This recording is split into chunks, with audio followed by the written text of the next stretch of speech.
Nous vous disons donc bonjour ou bonsoir car tout dépend de l'heure à laquelle vous êtes en train de nous suivre.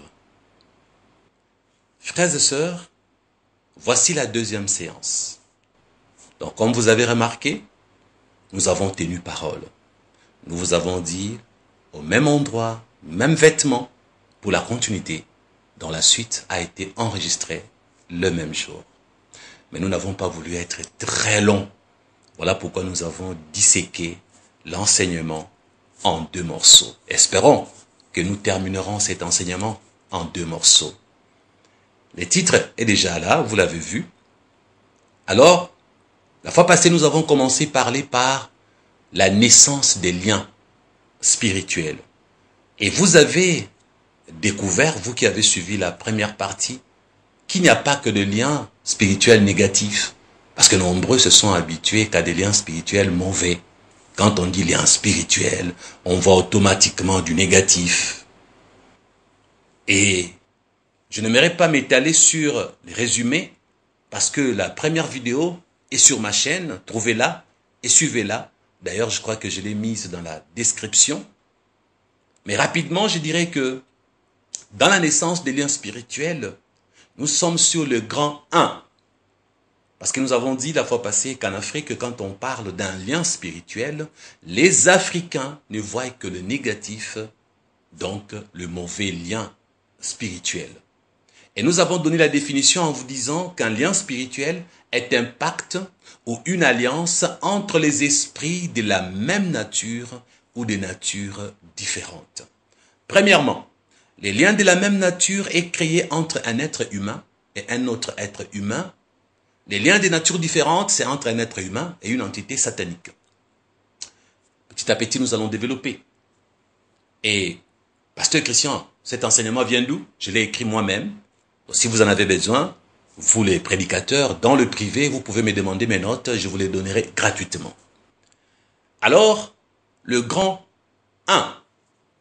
Les liens de la même nature entre les humains. Nous avons dit qu'il y en avait 4. Donc 4 types dans les liens de la même nature. Le premier type était les liens d'amour. Nous en avons parlé la fois passée. Et nous avons parlé de 2 liens. Il y avait les liens d'amour qui est très bénéfique et qui sauve, ainsi que les liens de la haine, appelés autrement liens de la mort, qui est maléfique et qui maudit. Et c'est là où nous nous sommes arrêtés. Alors permettez que je complète pour ceux qui avaient suivi. J'aimerais vous dire, en tout cas, vous donner un conseil, vous qui avez raté la première partie. Arrêtez de suivre. Allez d'abord suivre la première partie et ensuite revenez pour suivre la deuxième partie. Si vous ne le faites pas, vous ne comprendrez pas grand-chose, d'accord? Parce que je ne passerai pas trop de temps dans le résumé. Alors, pour ceux qui nous ont suivis, depuis la première partie, aujourd'hui, je vais parler encore un tout petit peu du lien de la haine ou les liens de la mort. Donc vous avez vu que par la haine de Saül, un lien de la mort a été créé. C'est un peu comme un sous-lien. Voilà pourquoi les liens de la haine produisent la mort. C'est un lien magnifique. C'est un lien qui tue. Saül avait un lien de la haine avec les Gabaonites et ses enfants furent tués à cause de lui. Notez bien, Dieu savait que les enfants de Saül étaient innocents. Il savait. Et Dieu sait que toi, tu es innocent par rapport au péché de tes ancêtres, par rapport aux malédictions de ton père et de ta mère. Il sait. L'âme qui pêche, c'est celle qui meurt. L'âme, c'est au niveau spirituel. Mais sur terre, eh bien, tu vas payer parfois les conséquences des choses dont tu n'es pas coupable. Regardez pour Adam et Ève. Jésus nous a sauvés pour la vie éternelle.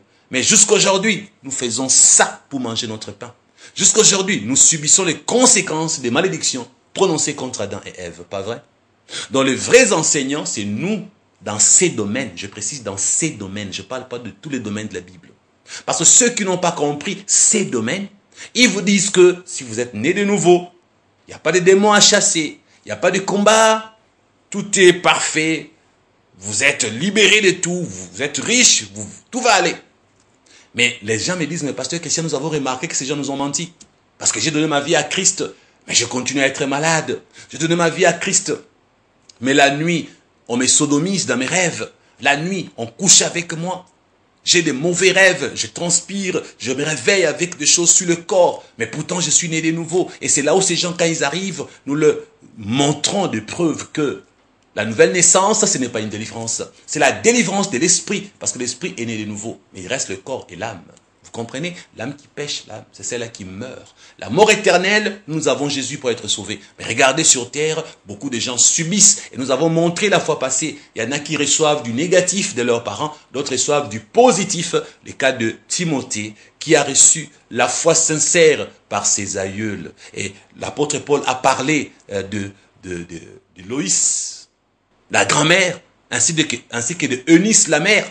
Et Timothée a hérité d'elle la foi sincère. C'est positif. Donc même dans le Nouveau Testament, on nous montre qu'on peut hériter de nos parents de bonnes choses. Il y a aussi les négatifs qu'on peut hériter, parce que nombreux sont ces chrétiens qui ne voient que le négatif dans l'héritage.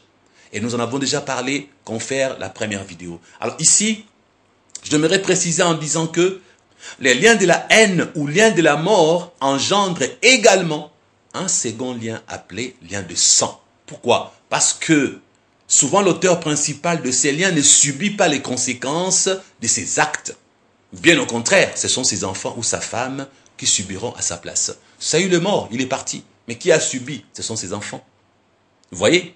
C'est ainsi que ça engendre un second lien qu'on appelle le lien de sang. Pourquoi le lien de sang? Parce que c'est ton père, c'est ta mère. Alors tu vas te retrouver dans un combat spirituel qui n'était pas ton combat. Mais toi, combat pour t'en sortir. Libère-toi pour ne pas subir, frères et sœurs.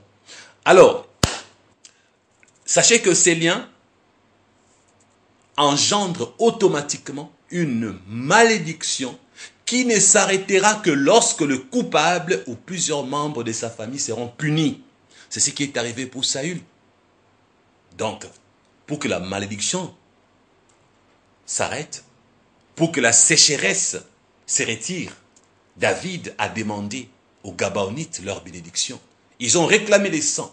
Et lorsque David a libéré cette personne, qui ont été pendus devant l'Éternel, la malédiction est passée, la sécheresse a quitté. Donc c'est pour vous montrer, frères et sœurs, que un prix a été payé. Voilà pourquoi j'ai dit que ces liens engendrent automatiquement une malédiction qui ne s'arrêtera que lorsque le coupable ou plusieurs membres de sa famille seront punis. Donc c'est pour dire qu'il y a des malédictions comme ça. Dès que quelqu'un est puni, la malédiction est partie. Et dans ces contextes, vous avez vu, c'était Dieu lui-même qui était derrière. Parce que Satan ne manipule pas l'univers. Satan n'est pas le maître de la pluie. Satan n'envoie pas la sécheresse. Ce sont des choses que Dieu autorise. Ce sont des choses que le maître de l'univers autorise. Ça montre que Dieu n'était pas d'accord, mais dans sa justice, il a laissé une sécheresse pour rendre justice aux Gabaonites. Donc il y a des gens qui pleurent à cause de ton père. Les gens pleuraient à cause de mon père qui leur avait fait tellement du mal. Et moi, j'ai lutté pour ma délivrance parce que j'allais être pauvre, malheureux et misérable. J'avais pris conscience, j'ai lutté, j'ai lutté. Aujourd'hui, j'habite chez moi, j'ai ma maison. Donc, si je meurs aujourd'hui, ma femme et mes enfants ne resteront pas dans la rue. Je ne suis pas un pauvre, je suis un homme de Dieu béni. Pourquoi je suis béni? Parce que j'ai lutté. Ce n'était pas facile pour moi. Donc ce n'est pas un acquis, la réussite sur terre. Je veux que tu prospères à tous égards. Ce n'était pas une chose qui était déjà arrivée. À tous égards, comme prospère l'état de ton âme. Donc tu vois, au niveau de l'esprit, tu prospères. Tu avances dans la maturité chrétienne. Tu crois, tu grandis. Mais qu'en est-il de la vie terrestre? Je veux que tu prospères à tous égards, comme prospère l'état de ton âme. Il y a beaucoup de chrétiens qui prospèrent spirituellement, mais sur terre, regardez, des pauvres, des malheureux, des misérables. Ils sont là, convaincus de beaucoup de choses, mais dans la pratique, ils ne sont pas de modèles. Ils ne prospèrent pas à tous égards. Je peux vous dire une vérité, la pauvreté n'est pas la volonté de Dieu. La Bible dit que Jésus s'était fait pauvre pour nous enrichir. Je parle de choses du monde, le matériel. Quelqu'un a dit, à l'époque où on était enfant, les missionnaires blancs nous disaient que les choses de ce monde doivent rester. Alors, ma femme disait, un de ses amis disait, écoutez, ce sont les choses du monde, mais on a besoin de ça avant de quitter le monde. Vous voyez? Parce que sans argent, tu seras locataire, tu ne pourras pas t'acheter une maison. Sans argent, tu ne peux pas bien manger. Tu seras toujours piéton. Sans argent, tu ne vas pas te vêtir. Tu ne vas pas voyager. Sans argent, on n'aura pas de grandes églises. Sans argent, il n'y aura pas... Non, mais même l'évangile ne va pas aller de l'avant. Vous comprenez, frères et sœurs? Donc, nous avons besoin d'être bénis matériellement sur terre. Tu dois être béni, quitte ta pauvreté, au nom de Jésus. Romps les liens de la malédiction dans ta famille, au nom de Jésus. Dis Amen quand je prie, parce que ça va, tu vas recevoir dans le spirituel. Les malédictions ancestrales doivent être brisées dans ta vie, au nom de Jésus. Tu n'as pas à payer les conséquences des péchés de tes parents, de ton père, de ta mère, au nom de Jésus. Refuse ces choses. Dis à Dieu, je ne veux pas payer le prix. Je veux être comme Méphibosheth, fils de Jonathan. Bon, même si ton père n'est pas Jonathan, il a fait du mal. Dis à Dieu, par ton sang, tu m'as racheté. Que la punition retombe sur Jésus. Que la malédiction aille sur la croix. Dis, vous les malédictions, toutes les malédictions, parce que toutes les ordonnances contre moi, même si vous avez des raisons valables, Dieu dans sa justice a choisi son fils Jésus. Alors je prends vos accusations, je prends vos condamnations, je prends vos échecs que vous voulez mettre sur moi, je les renvoie sur la croix de Jésus, car il y a quelqu'un qui s'appelle Christ, il a pris ma place à la croix. Je réclame ma liberté spirituelle, je réclame ma richesse matérielle, je réclame mes bénédictions sur terre, je réclame l'unité, le mariage, réclame toutes ces choses, parce que quelqu'un sur la croix a pris ma place, proclame la parole de Dieu. Vous voyez, je suis en train de vous dire que ces choses se répercuteront sur vous. Mais la bonne nouvelle, la voici. Vous avez Jésus qui a donné sa vie sur la croix. C'est à vous de prier. La Bible dit prier sans cesse, vous savez, dans l'autorité du croyant. Il y a des chrétiens qui se mettent là, oh Dieu aide-moi, Dieu j'ai faim, oh Dieu mes enfants, Dieu je t'en supplie. Dieu regarde, Dieu dit, oh ces gens ils n'ont rien compris. Oh ces gens. Regardez, Jésus dit, toute autorité vous a été donnée. Jésus nous a donné toute autorité. Laissez-moi vous donner par une illustration. C'est comme quelqu'un, le président l'appelle. Et le président lui dit, officiellement, je vais te nommer devant la nation. Tu as l'autorité d'entrer dans n'importe quel magasin et de te servir à manger, de prendre de la nourriture. Tu as autorité d'aller dans n'importe quelle banque, de demander le montant que tu veux. Tu arrives, je vous dis 10 000, on va te donner. Sache que tout ce que tu vas faire partout, tu vas aller, tu le feras en mon nom, au nom du président. Et tous ces gens-là, lorsqu'ils te donneront 10 000, il y aura moins 10 000 dans leur caisse. Lorsque tu prendras leur voiture, il y aura moins une voiture dans leur compte. Ils n'auront qu'à venir chez moi, le président, pour réclamer et je leur donnerai. Donc, moi, le président, désormais, je te donne mon autorité. Toute autorité t'a été donnée pour que tu ailles en mon nom, t'acquérir de biens en mon nom, je te le donne. Tu as la permission. Maintenant, tu quittes chez le président, tu arrives chez toi à la maison, les enfants n'ont pas mangé. Ah, allô, président, à peine j'arrive à la maison, mes enfants n'ont pas mangé, président, qu'est-ce que je fais? Le président va commencer à se gratter la tête. Parce qu'il t'a dit en son nom, va dans un supermarché. Et tout le monde a suivi et t'a même donné une carte bancaire, pour être maintenant précis dans mon illustration. Une carte bancaire internationale, carte Visa ou Mastercard. Il t'a donné une carte. Et il t'a dit, tu présentes partout où tu pars. Cette carte-là, c'est à l'intérieur, il y a des millions. Il t'a pas remis l'argent en main. C'est même pas ton compte en banque. Ça appartient au président. Lui, il t'a donné que la carte. Cette carte-là, c'est toute ta richesse. Tu as reçu l'autorité d'avoir tout ce dont tu as besoin. Mais tu arrives à la maison, tu as la carte, tu appelles le président, je n'ai pas les cash. Mais le président ne peut plus te répéter, va dans un supermarché. Non, il peut pas. Parce qu'il dit, mais il sera bête de te répéter la même chose. C'est ce qui arrive avec les enfants de Dieu. Toute autorité nous a été donnée au nom de Jésus. C'est la carte. Va avec la carte, le nom de Jésus, en banque. Prends l'argent, paye les enfants leur Minerval. Paye à tes enfants leur Minerval. Tu es malade, va à l'hôpital de Jésus. Tu as la carte.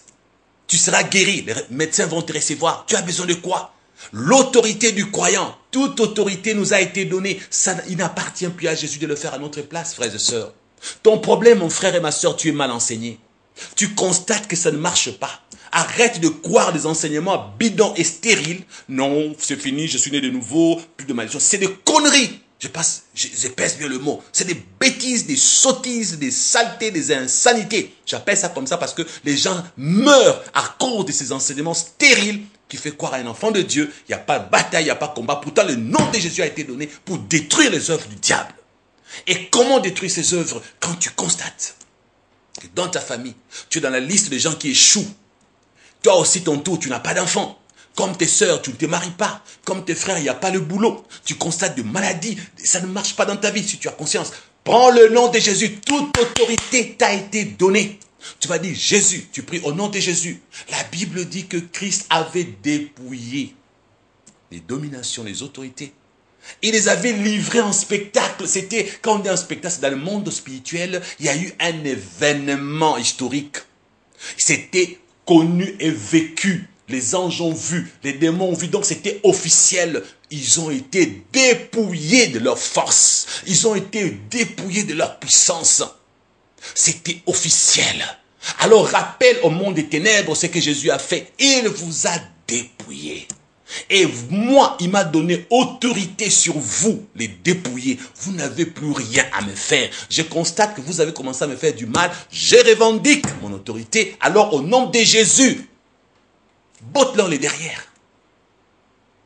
C'est ça que tu ne fais pas. Tu passes ton temps à prier, Dieu aide-moi, Dieu je t'en supplie. Ce sont des prières idiotes. Ce sont des prières bêtes. Tu n'as pas à aller mendier chez Dieu ce qu'il t'a déjà donné. Il t'a donné l'autorité, il t'a donné le pouvoir. Jésus a donné sa vie pour toi. Tu y as tout pleinement en Christ. Il te manque de prier avec autorité. Il te manque de prendre par la foi ce qui t'appartient. Tu as compris? Alléluia. Vous savez, dans Jean chapitre 9, versets 1 à 3, il y a une réalité que je vais rappeler aux enfants de Dieu. Jésus vit en passant un homme aveugle de naissance. Ses disciples lui firent cette question: Rabbi, qui a péché, cet homme ou ses parents, pour qu'il soit né aveugle?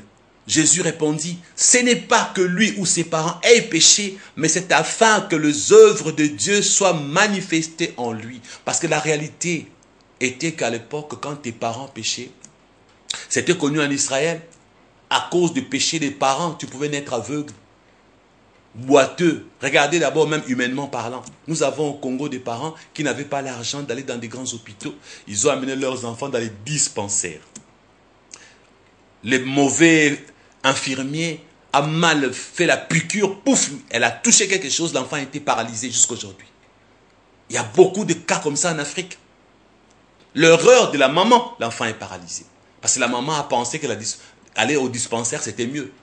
Il y a même des parents qui ont l'argent, mais qui ne veulent pas dépenser pour la santé de leurs enfants. Ces parents-là, leur argent, c'est la bière. C'est les réjouissances.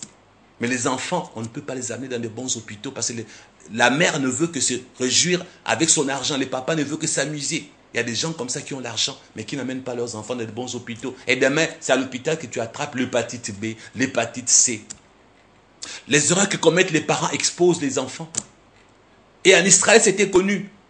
C'était quotidiennement connu. Et pour les cas, si Jésus n'a pas démenti qu'il y en a qui naissent aveugles ou boiteux à cause de ses parents, de leurs parents qui ont péché. Jésus a seulement dit, pour les cas de celui-ci, lui non.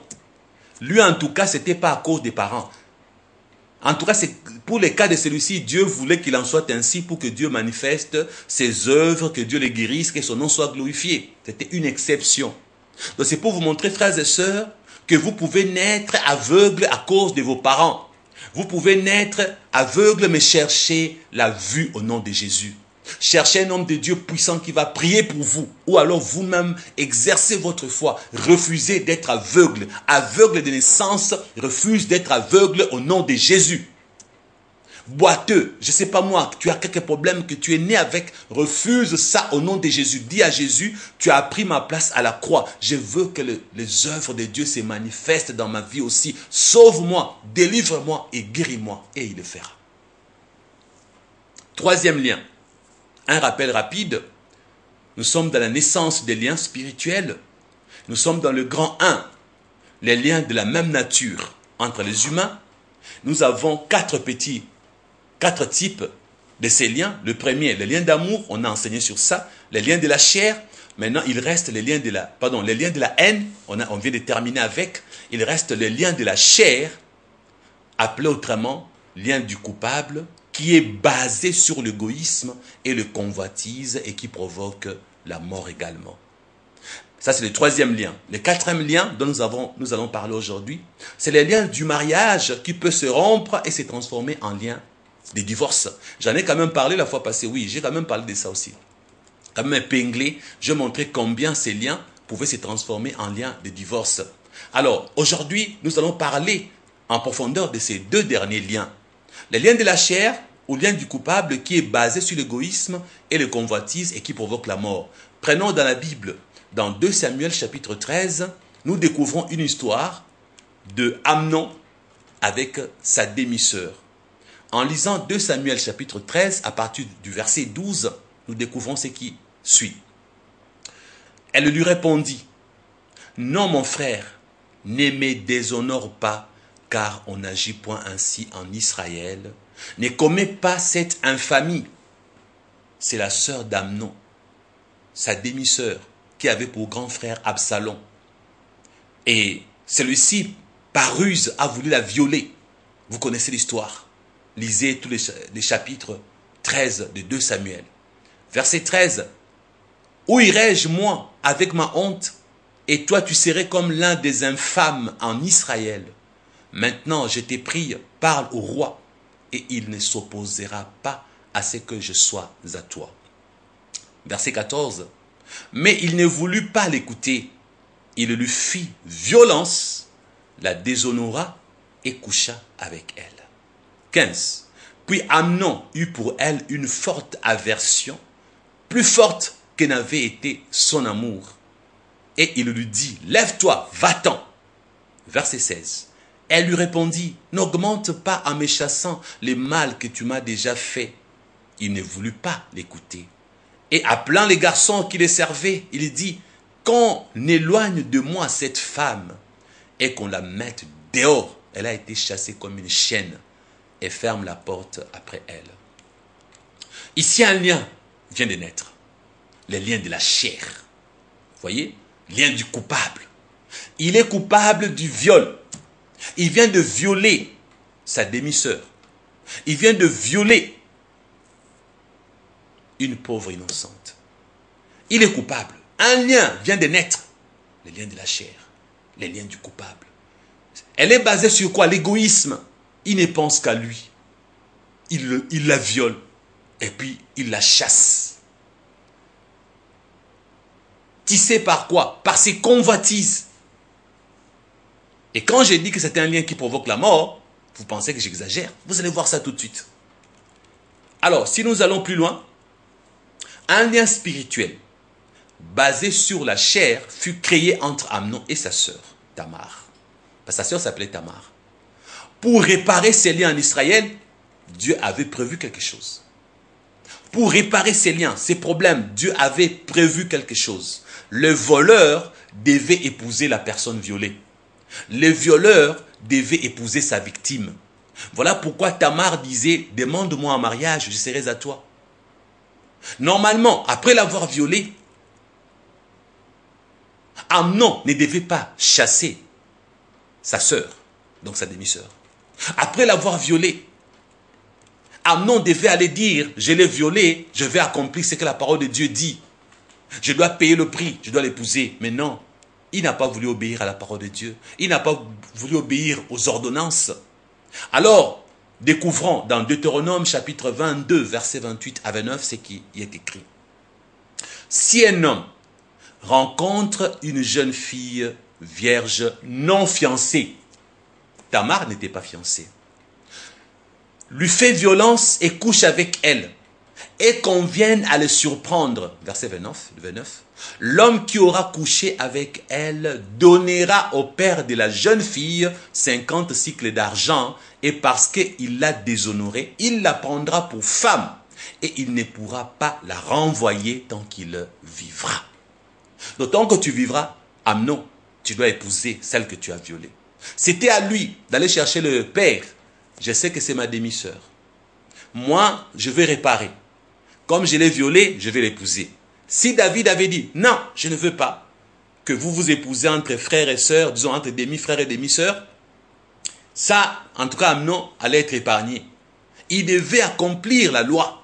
Il devait accomplir Deutéronome. Il n'avait pas à la chasser comme une chienne après lui avoir fait du mal, frères et sœurs. Donc, quand tu fais du mal à quelqu'un, tu n'as pas à te débarrasser de la personne comme si la personne n'en vaut pas la peine. Il y a des gens comme ça. Ils créent le lien de la chair et ils pensent s'en sortir bonnement, sans conséquence. La parole de Dieu est une parole de justice. Dieu est un Dieu de justice, frères et sœurs. Le mal que nous faisons, nous sommes appelés à réparer. Nous n'avons pas à dire, c'est comme le frère, j'ai dit souvent aux frères, vous avez violé des sœurs, cherchez-les et demandez pardon aux sœurs que vous avez violées. Vous n'avez pas à demander pardon à Dieu que vous ne voyez pas. La Bible dit comment tu peux aimer Dieu que tu ne vois pas et haïr ton prochain. La Bible dit pardonne nos offenses comme nous pardonnons aussi à ceux qui nous ont offensés. La Bible dit que demande pardon à celui à qui tu as fait du mal. Si tu as ton offrande devant l'autel, tu te souviens que ton frère a un problème contre toi, va d'abord réparer. Il y a de ces frères et sœurs qui n'ont jamais réparé. Ils ont créé des liens du sang, les liens de la chair. Tu as violé quelqu'un. C'est son corps, tu as fait de son corps ce que tu voulais. Tu l'as escroqué de l'argent. C'est au niveau de la chair, n'est-ce pas? Tu as couché avec ta sœur, tu as couché avec la voisine, tu as violé quelqu'un et tu l'as abandonné comme ça. Tu n'as pas demandé pardon, tu n'as pas réparé et tu bandis la pancarte. Je suis chrétien, je suis né de nouveau. Voilà pourquoi tu as des blocages. Ta vie n'avance pas. Parce que conséquence, c'est quoi? C'est la mort. Quand je parle de la mort, c'est l'échec sur terre. Tu n'iras pas de l'avant parce que tu n'as jamais réparé. Amnon pensait que c'est fini. J'ai fait du mal, c'est fini, je ne paierai aucun prix. Amnon pensait qu'il s'en est sorti. Amnon croyait que le lien de la chair ne produirait rien comme conséquence. C'est ce que vous pensez.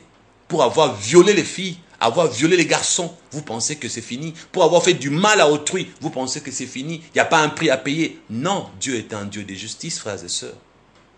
Naissance du lien. Voilà ce qui va se passer. D'ailleurs, vous connaissez l'histoire. Vous connaissez, je ne peux pas aller loin, vous connaissez. Qu'est-ce qui va se passer? Absalom va user aussi de la ruse pour faire un faux festin. Dire à son père, il veut voir tous ses frères et surtout ses demi-frères. Amnon viendra à cette fête et Absalom va tuer Amnon pour défendre sa sœur. Parce que Absalom et Tamar avaient la même mère. Amnon appartenait à une autre femme de David. Donc ils étaient demi-sœurs et demi-frères. Maintenant, Tamar était la sœur directe d'Absalom, fils de David. Et pour venger sa sœur, il va tuer son demi-frère. Donc les liens de sang produisent la mort. L'échec. Vous voyez? Donc le mal que tu fais aux autres, tout le viol, les filles que tu as violées, regarde ta vie, tu es bloqué. Cherche-le, demande pardon. Répare. Donc chaque fois que tu te trouves dans les liens de la chair, voilà, la Bible dit quoi? Les œuvres de la chair sont contraires aux œuvres de l'esprit. Les désirs de la chair sont contraires aux désirs de l'esprit, n'est-ce pas? Ils sont opposés. Vous voyez? Donc la chair n'engendre que la chair. Tu ne peux pas faire la chair pour engendrer l'esprit. Ne t'attends pas à une victoire spirituelle tant que tu demeures dans la chair. Tu ne répares pas tes problèmes avec les autres. Ne t'attends pas à la réussite. Si un frère se souvient que l'autre a un problème contre lui, la Bible dit, va réparer. Avez-vous réparé? C'est bien de dire, je me suis repenti, j'ai prié à Dieu. Est-ce que tu as réparé? Ne soyez pas comme Amnon, vous serez tués. Parce qu'il y a des gens à qui vous avez fait du mal, qui vont chercher à se venger contre vous. Il y en a qui vont aller prendre le fétiche, qui vont aller chez Satan, il m'avait violé, je veux qu'il soit impuissant. Qu'est-ce que tu vas faire? Tu vas te retrouver impuissant, mais chrétien. Tu ne sauras pas d'où ça vient. Une violée est partie voir le fétiche, voir Satan, et par le fétiche, elle t'a rendu impuissant. Pourquoi Dieu laissera faire? Parce que c'est un Dieu de justice. Souvenez-vous de l'enseignement, la première partie, les Gabaonites. Dieu lui-même a laissé la sécheresse pendant 3 ans à cause de Saül qui avait voulu exterminer les Gabaonites. Dieu lui-même a laissé faire et a autorisé à ce que David aide les Gabaonites à venger leur sort en tuant 7 fils de Saül. Dieu est un Dieu de justice. Tu as violé cette femme, tu ne lui as pas demandé pardon, elle part voir les féticheurs, tu seras frappé de quoi? D'impuissance ou de stérilité. Tu as escroqué un homme de l'argent, ma soeur. Il est parti voir les féticheurs, elle est partie avec beaucoup de mon argent, elle a menti qu'elle allait m'épouser, je veux qu'elle soit maudite, qu'elle n'ait plus jamais d'enfant. Oui, tu deviendras stérile. Tu chercheras la délivrance sans l'obtenir parce que Dieu est un Dieu de justice. La réparation doit commencer par la demande du pardon. Lorsque tu demandes pardon, même s'il refuse, ayant fait ta part, on peut prier pour toi au nom de Jésus pour que tu sois délivré. Tu es impuissant parce qu'un sort a été jeté sur toi. Alors si tu demandes pardon, même si l'autre refuse, mais spirituellement tu viens d'être libéré, Dieu va te délivrer. Si tu ne répares pas, même si on prie pour toi, ça ne marchera pas parce que Dieu est un Dieu de justice. C'est Dieu lui-même qui avait laissé que le sang des enfants de Saül puisse couler pour que les Gabaonites soient soulagés. C'est Dieu qui a rendu justice. Dieu aime la femme que tu avais violée. Dieu aime ses frères à qui tu avais escroqué de l'argent. Dieu l'aime. Vous comprenez, frères et sœurs? Donc, si cette personne que Dieu aime décide de te faire du mal, eh bien, tu paieras le prix. Et si on t'assassine physiquement, tu vas mourir jeune et tu vas partir. Et si on t'empoisonne à cause de ça, il y a un homme de Dieu du Congo qui a été empoisonné parce qu'il avait pris la femme d'autrui. Et il est mort de ces poisons, frères et sœurs. Vous voyez? Amnon renvoya Tamar sans respecter la loi établie par Dieu. Et vous aujourd'hui, vous faites du mal et vous ne respectez pas la parole de Dieu. Beaucoup font ça. Alors le frère de Tamar a vengé sa sœur. Il existe des gens à qui tu as fait du mal, frères et sœurs, demande leur pardon. Répare tes fautes. Il y a des gens à qui, par exemple, tu as fait du mal. Ces gens ne peuvent pas se venger contre toi. Parce que tu t'es dit, le pauvre, qu'est-ce qu'il va me faire? C'est une fille pauvre du quartier, je vais la violer. Ses parents n'ont pas l'argent, ils ne peuvent même pas me porter plainte. Elle est mineure, tu l'as violée. Tu n'as pas peur de sa famille. Il y a des gens abandonnés, des gens inefficaces, des gens sans force, des gens vraiment qui ne peuvent rien faire pour se faire justice, comme Tamar. Elle était là à la merci d'Amnon. Elle ne pouvait pas avoir la force physique pour lutter contre un homme comme Amnon. Il y a des femmes qui ne peuvent pas lutter pour se sauver. Elles se font violer.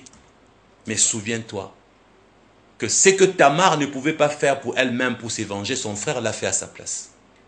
Il y a des gens à qui tu as fait du mal. Ils ne te rendront pas le mal que tu leur as fait. Mais quelqu'un va les venger. Parce que ces gens-là à qui tu as fait du mal, ils ont des frères, ils ont des sœurs, ils ont des parents, ils ont des oncles, ils ont des tantes. Je vous donne un exemple. Tu as violé quelqu'un. Il n'est pas démon. Il n'est pas sorcier. Tu as volé une sœur. Elle n'est pas sorcière. D'ailleurs, c'est une chrétienne. Tu l'as violée, c'est une chrétienne. Elle t'a pardonné. Elle a mal, elle souffre. Mais c'est un mal que tu as fait. Tu as déshonoré sa famille parce que tu as violé la fille d'autrui. Tu ne devais pas la violer parce qu'elle a aussi des parents. Elle a des sœurs. Elle a des frères.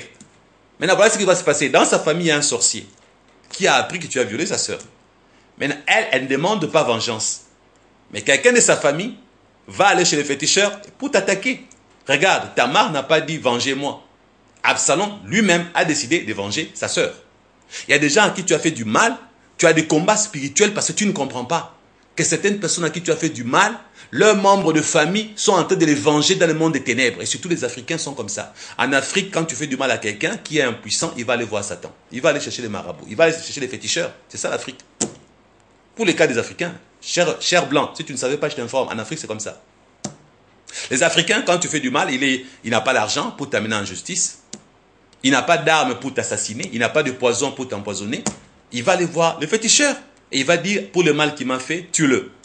Alors, si tu as fait à sa sœur, il va aller voir le féticheur. On a fait du mal à ma sœur. Je veux que cette personne soit aveugle. Je veux que cette personne fasse un accident mortel, qu'on lui coupe les jambes. Donc, il y a des gens qui subissent à cause de leur péché. Non pas parce que la victime s'est vengée, parce que la sœur de la victime s'est vengée. Tu vois ça, frère? Ah non, qu'est-ce qu'il va me faire? Il est quoi, lui? Faites attention. Tamar, oh, ce n'est qu'une femme sans force, elle va me faire quoi? Je l'ai violée, allez, dehors. Mais Absalom est venu venger sa sœur. Donc ne pensez pas de l'apparence que les gens impuissants sont réellement impuissants. Ils ont de la famille, frères et sœurs. Vous voyez? Il existe des gens à qui tu as fait du mal. Ces gens-là n'ont aucun pouvoir pour te nuire spirituellement, mais ils ont de la famille. Tu peux payer très cher à cause du mal que tu as fait aux autres par les liens de la chair, appelés les liens du coupable. Amnon a été coupable pour le plaisir sexuel, il a perdu sa vie terrestre. Souvent, la peine est sévère par rapport à la faute commise. Toi, tu as seulement dit, je l'ai seulement violé. Hein? C'est toute ta vie qu'on va détruire. Oh non, j'avais seulement volé son habit. À cause d'un habit volé, ta vie peut se détruire.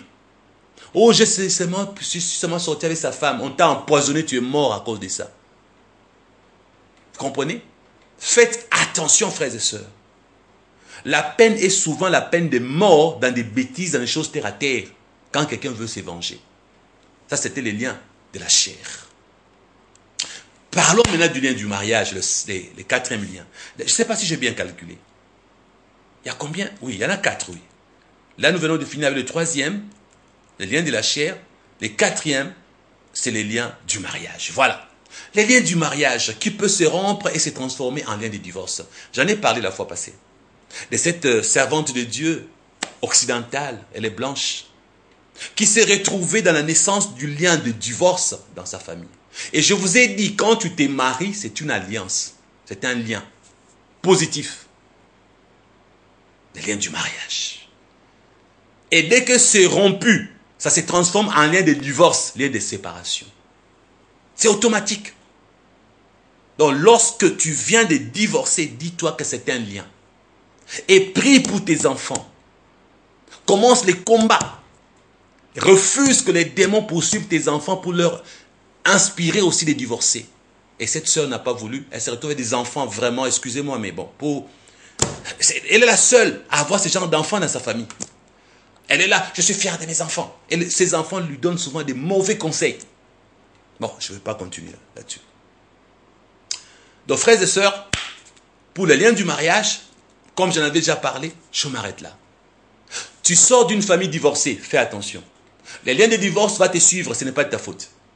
Les démons vont dire, comme le lien est là, nous allons faire de sorte que les enfants aussi divorcent. Si tu as des parents divorcés, fais attention. Ton mariage est en danger. Je ne dis pas que Satan va vaincre, mais prends des dispositions. Prie contre ça. Si tu as divorcé, prie pour tes enfants. Maintenant, le grand 2, parce que la fois passée, c'était le grand 1. Le grand 1, c'était quoi? Les liens. Le sens des liens, les liens entre les gens de même nature. Vous voyez?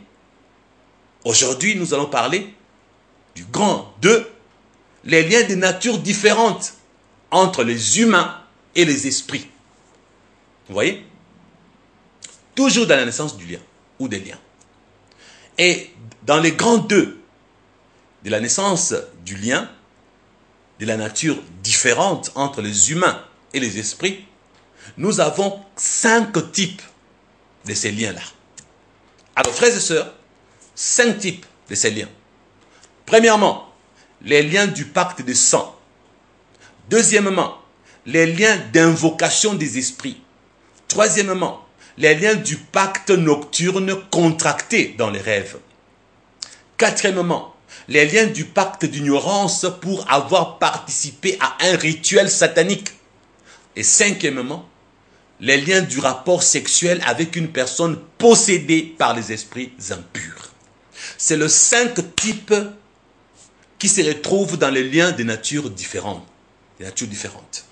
Donc c'est là où un humain entre en alliance, a un pacte, un lien avec le monde des ténèbres. La naissance d'un lien entre toi et les esprits impurs, entre toi et Satan. Et vous avez le 5 types dans ces liens. Commençons par le premier. Qu'est-ce que j'ai dit pour le premier? Le premier qui est les liens du pacte de sang. C'est simple, vous connaissez ça. Par les liens du pacte de sang, on donne son sang au diable ou au démon lors d'une initiation. Ceux-là qui ont fait le satanisme volontairement, qu'est-ce qu'ils ont fait? Oh voilà, pour le pacte, j'ai donné mon sang, Satan a bu, moi aussi j'ai bu. Donc, dans les liens du pacte de sang, vous le savez, ceux qui ont des pactes volontaires avec le monde des ténèbres. Donc désormais, il y a un lien entre cet humain-là, avec Satan, avec les démons, Et dans ces liens-là, les démons peuvent entrer dans sa vie, dans son corps, dans son existence, parce qu'il y a un lien. Le deuxième, lien d'invocation des esprits. Il y en a qui pensent que non, un jour, il est parti voir un féticheur, oh, on a invoqué les esprits, ça s'arrête là. Non. Dès l'instant où tu es entré en contact avec le monde des esprits, il y a un lien qui naît entre toi et eux. Voilà pourquoi dans l'Ancien Testament, Dieu avait défendu qu'on aille évoquer les esprits. Dieu avait interdit à son peuple de chercher à évoquer les esprits de mort, les ancêtres et tout ça. Dieu avait interdit ça. Parce que dès que tu entres là-dedans, c'est un péché d'abomination. Il y a un lien qui naît, tout simplement, parce que toi, tu as voulu parler à ta défunte mère. Tu es parti voir un féticheur. D'ailleurs, il y en a qui tombent dans le piège. Lors de deuil, quand on dit, parlez, tu es là, maman, sache qu'on t'aime, là où tu es parti, souviens-toi de nous, ne nous oublie pas, veille sur nous, tu parles avec le monde des esprits. D'ailleurs, maman n'est plus là. Ce sont les démons qui t'écoutent. Ce sont les démons qui entrent en contact avec toi pour t'être adressés aux esprits. Automatiquement, un lien est né dans ta vie. Ce n'est pas anodin. Donc toi qui as tendance toujours à t'adresser aux morts, tu as un contact avec le monde des ténèbres. Tu commences à te poser des questions, pourquoi on m'attaque, pourquoi les démons m'environnent, pourquoi ma vie ça ne marche pas. Mais tu as un lien, il y a une naissance des liens dans ta vie. Tu t'es adressé à ton papa. Non, c'était la coutume, je n'avais pas le choix. Nous, chez nous, quand quelqu'un meurt, on doit parler. Vis selon la parole de Dieu. Ne vis pas selon le mœurs, selon les coutumes. N'assistez jamais, frères et sœurs, évitez tout ce qui est ancestral. Lors des deuils, beaucoup de chrétiens perdent leur dignité, beaucoup de chrétiens perdent leur identité. Pendant que tu pleurais, on t'a fait des scarifications. Pendant que tu pleurais, on en a profité pour te mettre de poudre. Pendant que tu pleurais, on t'a fait des trucs, on t'a lavé avec de l'eau, tout ça. Les liens viennent de naître. Oui, parce que c'est aux esprits mauvais que ces choses sont consacrées. Cette eau-là, il y a des esprits. Dès que ça passe sur ton corps là, contact avec le monde des ténèbres, le lien est établi. La poudre là, c'est les esprits qui vont passer par là. Ce sont des rituels sataniques. Tu t'adresses aux morts, tu commences à parler aux morts, tu t'adresses, tu fais une prière ou bien tu fais une citation, tu dois parler, tu écris. Il y en a même qui font par écrit. Tu verras, j'ai vu souvent sur Facebook, quelqu'un vient de mourir, quelqu'un qui s'adresse à sa maman. Maman, tu es parti. Tu t'adresses à un mort. Parce qu'elle n'est pas là. Son corps ne t'entend pas. Tu t'adresses à qui? À l'esprit. Son esprit ne t'écoute pas. Qui prend la place? C'est l'esprit des démons qui va dire, ok, comme Dieu défend que tu t'adresses aux esprits, tu es en train de le faire, nous sommes là. Et eux, ils entrent dans ta vie. Tu as créé un lien avec le monde des esprits. Vous voyez, frères et sœurs? Ça, c'est le deuxième lien. Lien d'invocation des esprits. Il ne suffit pas de les invoquer. Venez, venez. Non. Le fait que tu t'adresses à eux, tu leur donnes un message. Tu entres en contact avec eux. Ne parlez pas aux morts. N'écrivez pas des textes où tu t'adresses à quelqu'un qui est mort. Un jour, même moi, je me suis retrouvé dans le piège. J'écrivais à un pasteur. En fait, un pasteur, j'étais en train de parler de lui. En m'adressant à lui, automatiquement, j'ai changé mon texte. Parce que je me suis rendu compte que je ne peux pas m'adresser à lui. Il n'est plus là. Vous voyez ça, frères et sœurs? Et le troisième lien, les liens du pacte nocturne contracté dans le rêve. Il y en a qui ne savent pas que c'est dans le rêve qu'ils ont contracté le pacte avec Satan. Il y en a qui ne savent pas. Je vais vous donner un exemple. Joseph, c'est dans un songe que Dieu lui a parlé de son avenir, de sa destinée. C'est dans un songe qu'il a eu une alliance avec Dieu. C'est dans un songe. Souvenez-vous, Zacharie, même Joseph, le père de Jésus. Toujours Dieu précise. Dans le songe, les anges ont beaucoup parlé. Il y a des alliances qui ont été contractées. Dans le songe, Dieu est venu parler. Dieu a parlé. Dans le songe, Dieu a parlé. Dans le songe, Dieu a parlé. Un jour, je vais décortiquer ça avec détail. Et qu'est-ce que Satan fait? Satan le fait dans les rêves. De la même manière, Dieu a fait des alliances avec les humains en leur s'adressant à eux par les songes. Satan le fait dans les rêves. Il y a beaucoup de gens qui ont une alliance avec, un pacte avec le monde des ténèbres sans s'en rendre compte. Je vous donnerai des exemples. Lorsque dans tes rêves, tu couches avec quelqu'un, et comme vous le savez, Les esprits n'ont pas de sexe. C'est une manipulation satanique tout simplement parce que Satan, par le lien du mariage ou par le lien du rapport sexuel, Satan sait qu'il y a un lien. Comme l'apôtre Paul a dit, tu couches avec une prostituée, tu deviens même chair. Et Satan sait, quand tu es manipulant dans le rêve, il peut envoyer un démon. Vous allez me dire, pasteur Christian, c'est comment? Regardez, dans la Bible, nous avons Lot, qui a reçu les anges en forme humaine, qui sont venus manger même son repas. Et les voisins ont voulu sodomiser ces anges. Les anges, quand ils viennent sur terre, ils se métamorphosent en humains. Donc, sachez que les esprits qu'on appelle anges côté Satan, parce que c'est les mêmes anges qui étaient au ciel, qui sont devenus des démons, ils savent aussi se matérialiser en un cube ou en succube. Donc, un démon peut se faire passer pour une femme dans tes rêves, ou peut se faire passer pour un homme dans tes rêves, et pour te manipuler sexuellement. Et pendant qu'il fait ça, il est en train de créer un lien entre toi et le monde des ténèbres. Donc, normalement, chaque personne qui a un mari de nuit, qui a une femme de nuit, qui a des couches de nuit, c'est une personne qui a un pacte avec le monde des ténèbres. Il y a un pacte. Parce que les rapports sexuels est un lien. Vous voyez, tu deviens même cher avec la personne avec laquelle tu couches. Donc, tu as couché dans tes rêves avec cette personne que tu ne connais pas là. Si c'était un sataniste, un démon, si c'était un sorcier, bref, tu as un lien avec le monde des ténèbres. Voilà pourquoi ceux qui ont des couches de nuit, c'est fréquent. Ce n'est pas une seule fois. Il y a même des gens qui connaissent le père. Il y a même une femme qui est le pasteur Christian. Moi, j'ai remarqué, c'est quand je règle que j'ai les couches de nuit. Seulement quand je règle. Vous voyez ça? Seulement, c'est quand elle règle. Et la première fois qu'elle a eu le premier rapport sexuel dans ses rêves, elle était en train de régler. Et c'est resté comme ça. Elle sait que quand les règles arrivent, elle aura des rapports sexuels pendant toute la période des règles dans ses rêves. Donc, vous acceptez quand Dieu parle dans le songe. Vous acceptez les alliances avec Dieu dans le songe, comme le cas de Joseph, qui a eu à 2 reprises sa destinée par le songe. Dieu lui a montré sa destinée. Les autres aussi ont eu des alliances avec Dieu par le songe. Et vous refusez que Satan les fasse ses pactes par les rêves. Il y a quelque chose qui ne va pas en vous. Donc, frères et sœurs, nombreux ont signé des pactes avec le monde des ténèbres en rêvant. Le monde des rêves est un monde réel. Quand je dis réel, c'est réel par rapport au niveau de l'esprit.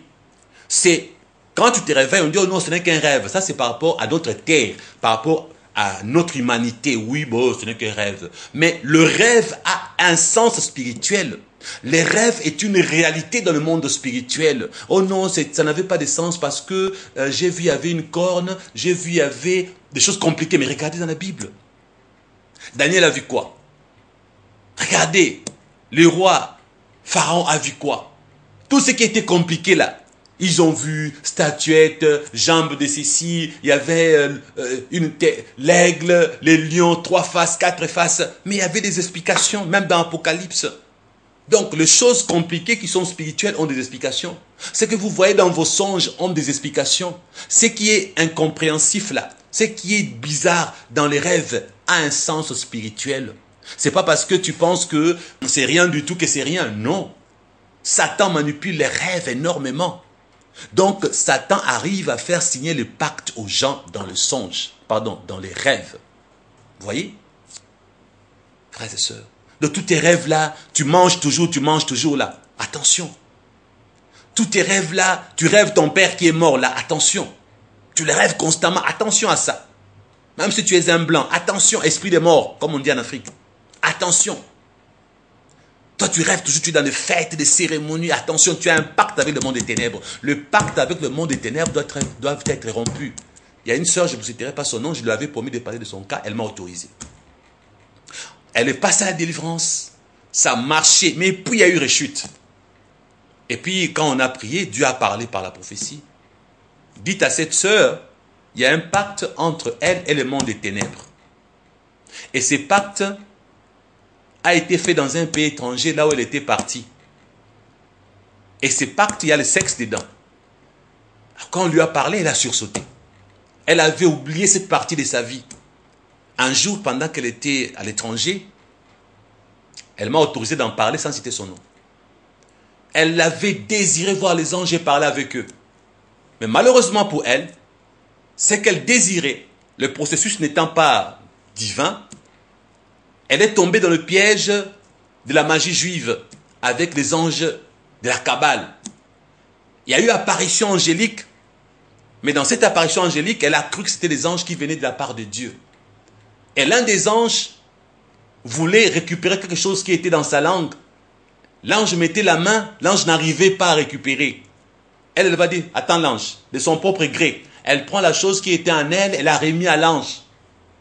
Et directement cet ange, quand elle a eu la chose qui était en elle volontairement, elle a maintenant montré, l'ange a montré sa vraie face et l'ange l'a violée. Donc c'est là où elle a compris que non, ce n'était pas les anges venus de Dieu, parce que comment un ange venu de Dieu va devenir un homme pour me violer? Et quand l'ange l'a violée, alors elle dit, elle se disait, est-ce que j'ai vécu ça réellement? Parce que ce n'était pas un rêve, ce n'était pas un songe. Alors au besoin, elle dit que c'était une vision. Mais non, j'ai vécu ça comme ça. Maintenant réfléchissez, frères et sœurs, vous qui connaissez le monde des ténèbres. Cela signifie quoi? Satan, pour te détruire, a besoin de ton libre arbitre. Voilà pourquoi, dans ce libre arbitre, l'ange a manifesté le désir de prendre quelque chose, elle-même a donné volontairement. Elle venait de faire un pacte. Le pacte est que, ils se sont, comme ils sont malins, ils ont fait croire à la fille qu'il venait de la part de Dieu. C'est comme ça Satan. Le faux serviteur de Dieu vous feront croire qu'ils viennent de la part de Dieu dans votre vie. Et quand ils vous disent, donne-moi l'argent pour que je prie pour toi, il te fait signer un pacte avec le monde des ténèbres. Quand il te dit, bâtis les hôtels, tu donnes, tu es en train de faire un pacte avec le monde des ténèbres parce qu'il prend la casquette de l'ange de lumière. Il te montre la piété à l'extérieur. Ce sont des loups ravisseurs dans la peau de brebis. C'est ça la ruse. La majorité des faux serviteurs de Dieu vous ont fait signer des pactes avec le monde des ténèbres parce qu'ils vous ont demandé. Volontairement, tu as donné ton argent. Volontairement, tu as donné ton habit. Tu as donné tes bijoux. Tu as donné ta voiture. Tu as donné ton terrain. Tu as donné ta maison. Tu as donné à Satan par ces représentants du diable. Et voilà pourquoi tu dis, mais malgré les bienfaits, pourquoi ma vie est comme ça? Parce que tu n'as pas été sage. Oui, frères et sœurs.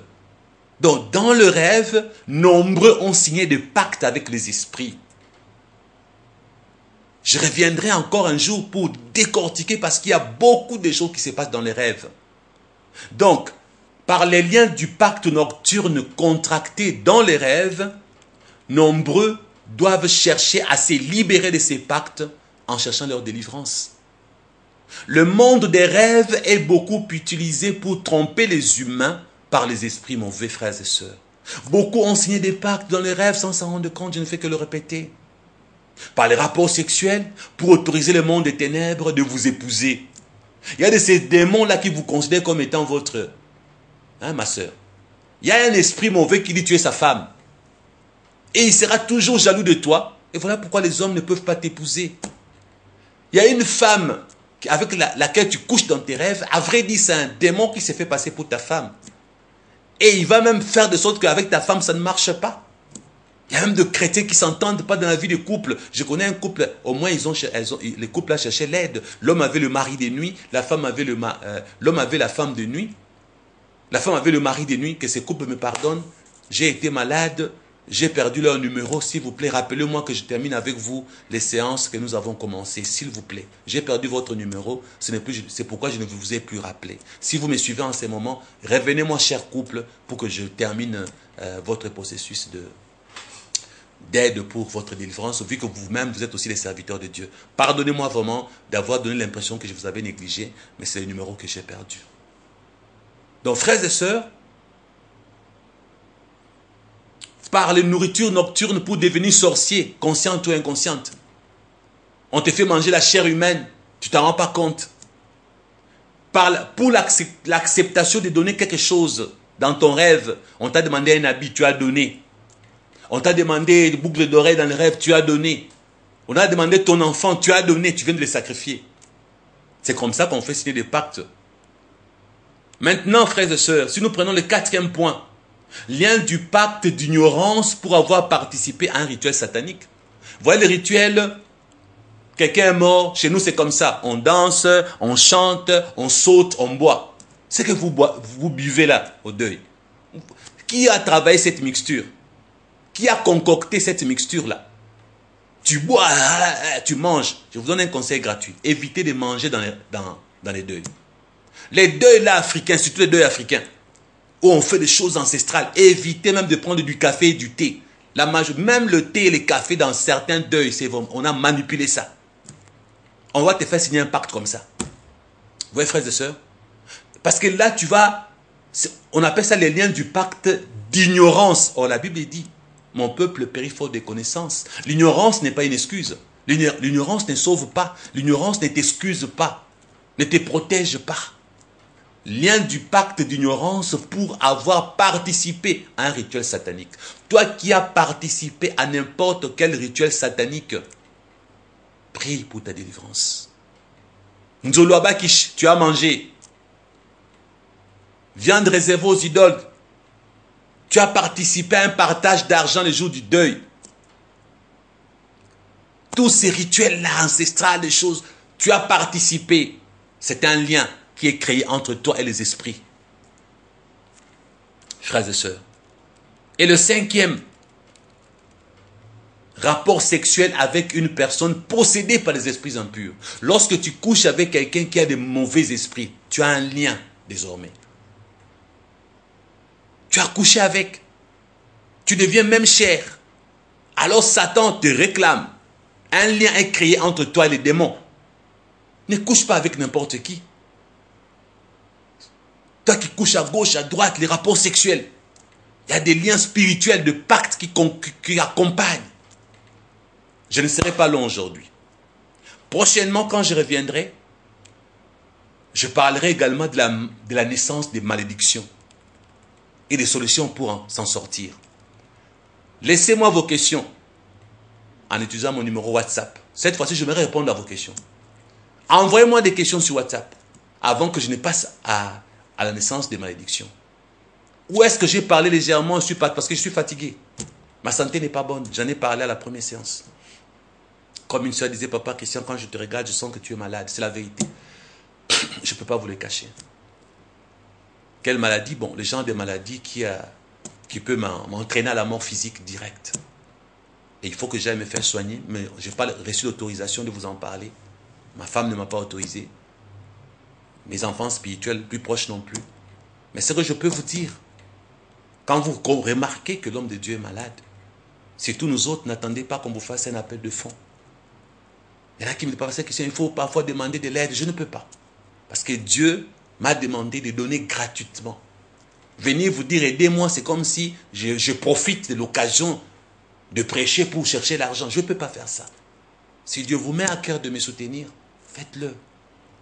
Mais n'attendez pas que je demande. Oui, physiquement, j'ai besoin de soins médicaux sérieux à l'étranger. Et je dois voyager. Est-ce que j'ai l'argent à 100%? Non. J'en ai encore besoin. C'est vrai. Mais je ne peux pas faire un appel de fonds. J'en parle parce qu'on m'a fait des remarques pour... Demande quand même, il y en a qui, pour donner, il faut que tu demandes. Si tu ne demandes pas, ils ne vont pas donner. C'est vrai. Il y a des chrétiens comme ça. Tu ne demandes pas, ils ne donnent pas. C'est vrai. Il y en a qui m'ont dit, qui disent même, Matthieu 7,7, demandez, il vous sera donné. Ah, c'est vrai. Mais demander, il faut aussi voir dans quel contexte. Avec les faux serviteurs de Dieu d'aujourd'hui qui ont terni l'image de nous, les serviteurs de Dieu, que si je viens faire la même chose, même si la Bible en parle, je serai très mal vu. Je préfère seulement vous encourager en vous disant, comme vous avez remarqué, faites quelque chose. Mais n'attendez pas que j'utilise Matthieu 7,7. Parce qu'il y en a qui vont profiter pour me crucifier, pour dire, vous voyez, lui aussi. Je préfère garder ma dignité, mourir même, m'en aller au ciel, mais ne pas perdre ma dignité du serviteur de Dieu qui a reçu gratuitement et qui donne gratuitement. Que Jésus-Christ vous bénisse. À la prochaine.